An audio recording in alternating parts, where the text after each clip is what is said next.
রুহুতে আজ ভীষণ ব্যথা। এই ব্যথা শরীরের না, আত্মার।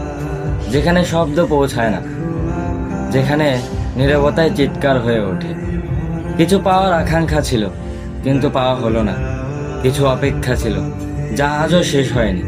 সবচেয়ে বেশি কষ্ট দেয় এই সত্যতা, যাকে মন থেকে প্রাণ দিয়ে নিঃস্বার্থভাবে চেয়েছিলাম, তাকে চাইতে পারলেও পাওয়া হলো না। আমি অপেক্ষা করেছি আশার আলো নিয়ে, নিজেকে বুঝিয়েছি, সময়কে দোষ দিয়েছি, হাসির আড়ালে লুকিয়ে রেখেছি ভাঙা বুক। কারণ সবাই বোঝে না, না পাওয়ার কষ্টটা কতটা গভীর হতে পারে। আজও তাকে মনে পড়ে নিঃশব্দ রাতে। কোনো অভিযোগ নেই, শুধু একরাশ অপূর্ণতা। হয়তো কিছু মানুষ আমাদের জীবনে আসে থাকার জন্য নয়, আমাদের অনুভূতিকে ভেঙে দিয়ে আরো গভীর করে তোলার জন্য। রুহুতে আজ ভীষণ ব্যথা, তবু এই ব্যথাকে আপন করে বেঁচে আছি। কারণ যে মন এতটা গভীরভাবে ভালোবাসতে পারে, সে মন একদিন